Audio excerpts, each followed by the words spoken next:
Hey everybody, Eric Hayden here in the garden today. I jinxed us. If you watched our pruning video, I mentioned that I tried to prune as late as possible. You're not going to stop Mother Nature. You're not going to keep the blooms from coming out. You're not going to stop the grass from greening up. But by delaying your pruning, you are putting yourself in the best position possible for a late freeze. And that's all you can do. Our average freeze here is usually the latter part of March. It is now the first few days of April. What do we have tonight? A freeze. The forecast low is 30 degrees. I should remind you in that pruning video, as a rose grower, this is a good tip. Roses are hardy. They're meant to come back. Have I lost a rose because we've had some cold weather in the spring? Yes. Have I had winter injury because of cold weather? Yes. So I certainly respect it, but keep in mind these roses behind me are quite mature. At worst, they may suffer just a little bit of damage on the tips, and then you just cut back to fresh green growth and you'll be just fine. Let me give you a little tour, some things I did this evening that may help out a little bit. We'll see. Forecast low tonight is 30, so we'll see what happens. Looking at the garden, these beds over here were pruned in the last week to 10 days. They have not pushed out as much. And what I mean by that, I'm talking new growth.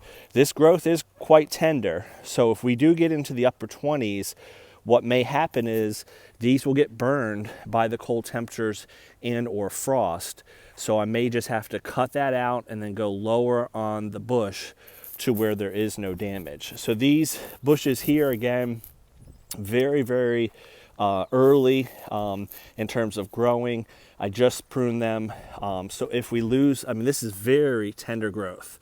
So we may lose this, but look at these canes that are just pushing out. Remember, these bud eyes, these can probably take temperatures well down into the 20s. Do I want that to happen? No, but if it does, I have a lot of room for error. And if something like this dies, I just prune back low, low, low until I see something that's still living and it's in a more dormant state. So these beds should be okay. I asked in the last video, what should I do with these beds? These should be okay too because they're so far along.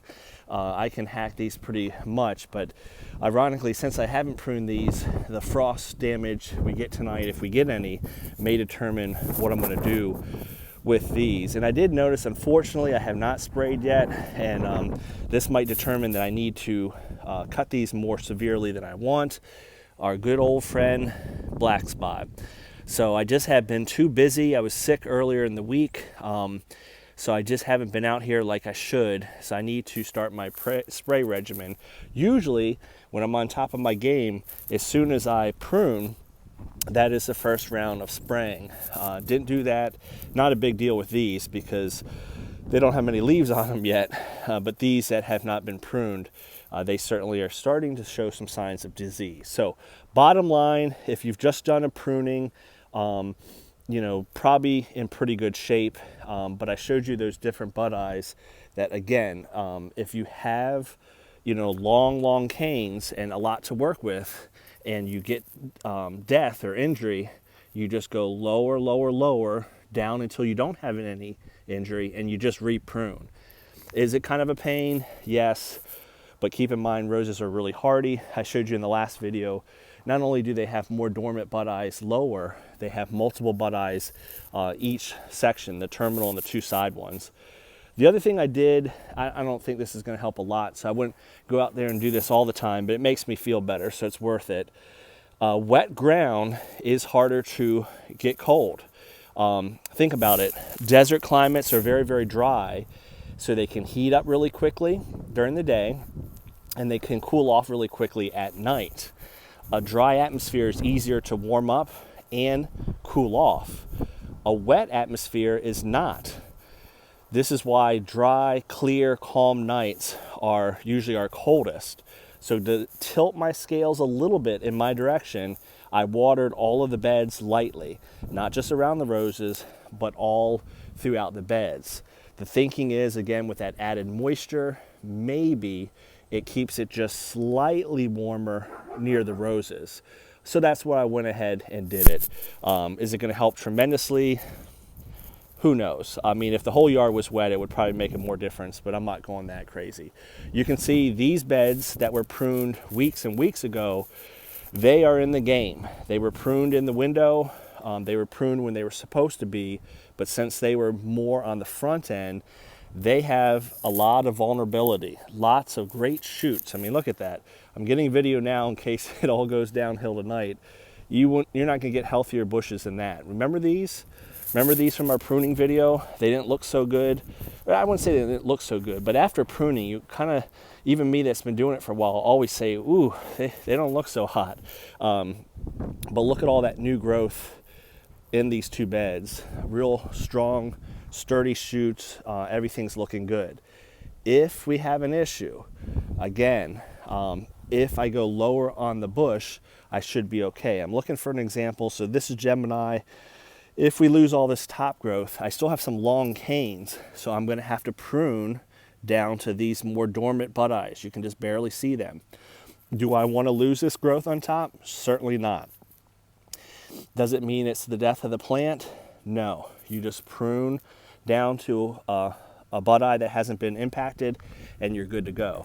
I know for people up north, or for those that don't have this length, it's more of a razor's margin of error. We have, these canes are 2, 3, 3.5 feet long, so I have a lot of room to work with if we have any issues. So that's it as far as the roses go. My wife was helping me cover up our blueberry bushes, and it reminded me, I keep saying in the north, because again, I started growing roses in upstate New York, multiple mornings below zero. Commonly, you could get frost into May. So I'm used to this happening, and it's not unique to the north. I know our friends out in Tennessee had a hard freeze the other night, and across North Carolina, some folks in the central part of the state are going to get in the low to mid 20s. But up north, I would cover the roses with blankets, or I would cover them with buckets. And the main reason I could do that was they were small like this. I'm telling you, when I came out of a winter, I would have black canes almost all the way down to the ground. We're talking just a few inches. Some of these roses peeked out of the ground up north. So a 5-gallon bucket could cover it. But now I just can't cover them. They're too big. But on the flip side, since they're so big, I have a lot of margin to cut back if we have an issue. So what are these? You might remember from prior videos. These are our blueberries, just an old garden shirt, a t-shirt, and then the old favorite bed sheets that we don't use anymore, covering up some of the taller blueberries. And you're protecting it from frost. These have blossoms on it. They're not too far along. I'm no expert on blueberries, so I just want to play it safe. They don't have fruit yet, so I think they're pretty hardy. But just to be safe, we covered those up. And of course the climbers and the azaleas and the other things we just let be. So I'll give you an update tomorrow or over the weekend. Clear skies. You can see there's a little bit of a wind. If that wind keeps up, that will keep us warmer tonight. Maybe 35, 34. If the wind drops off like we expect, probably talking 28 to 30, and we'll see the result. I think we'll be okay because, again, roses are hardy. The other good thing is this centipede lawn, last year we had a frost in April, and it was still in that transition period. So it got severely messed up. It didn't die, but it turned it yellow. You can see that while we're not 100% green, the lawn has really greened up, and centipede is more able to take cold when it's greened up, or dormant.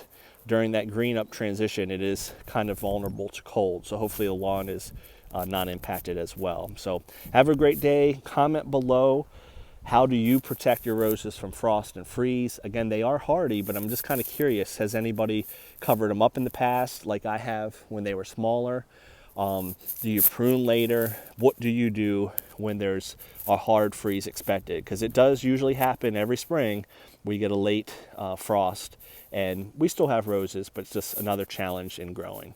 Have a great day, everyone, and I appreciate the new subscribers as always.